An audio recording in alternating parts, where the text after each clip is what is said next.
Sí. Ha sigut una bona evolució, em servir per treballar aquests 10-12 dies de no competició i agafar les màximes garanties possibles de cara al tram final de temporada. Totalment. Primer que serà un partit per gaudir aquí a Fontejau, amb moltes ganes de veure l'ambient que hi haurà. Crec que els jugadors tenen també moltíssimes ganes de viure-ho, de sentir-ho, de fer un bon partit davant de l'afició. I com molt bé dius, és un equip que si tot va bé com desitgem, doncs ens els trobarem més endavant segurament. Sí, però són passes que hem fet durant molts i molts anys, passes de formigueta, amb molta convicció, amb molt de compromís, amb molta fermesa, i és difícil, però estem molt contents de com s'ha anat treballant al club, del que la gent sent i percep del bàsquet Girona i amb ganes de seguir creixent, així que, a gaudir-ho. Sens dubte que s'han de fer per després perquè les coses, un cop estaven els 4 finalistes, no tens temps a aquell moment iniciar un procés tan complicat i amb la qualitat que nosaltres ens agradaria fer un event d'aquestes característiques. Ens ho hem plantejat, ho hem treballat, estarem preparats, si es dona el cas, de poder-ho presentar a la federació i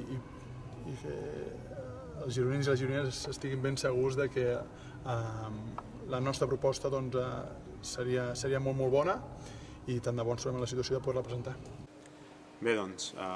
setmana que hem intentat refer-nos una mica i analitzar bé de Melilla, que va ser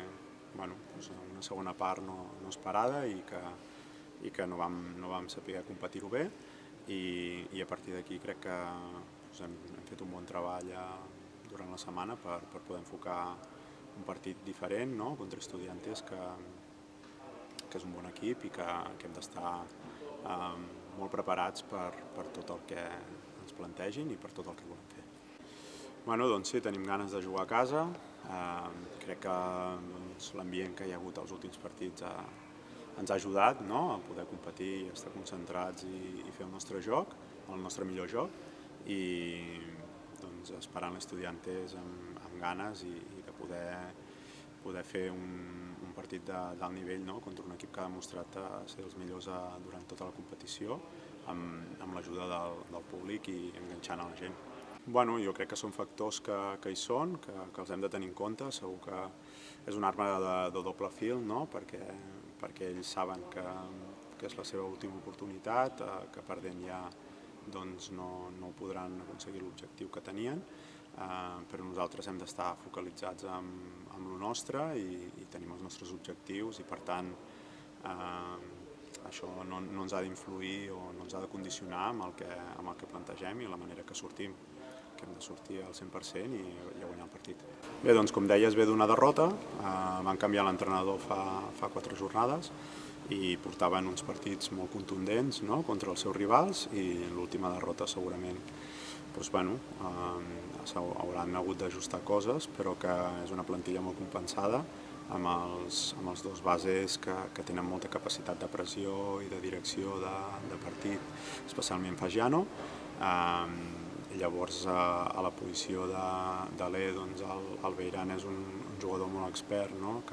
que ja ens va fer mal allà en situacions de poste i de tir exterior i que veu molt bé el joc. És un jugador a tenir en compte, juntament amb el Di, que el vam defensar bastant bé allà, però que és un molt bon tirador. I llavors molt poder interior, amb el Larsen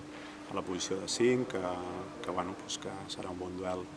amb en Marc, però sobretot també els 4, Nacho Martín i Zurisic, són 2 jugadors amb molta intensitat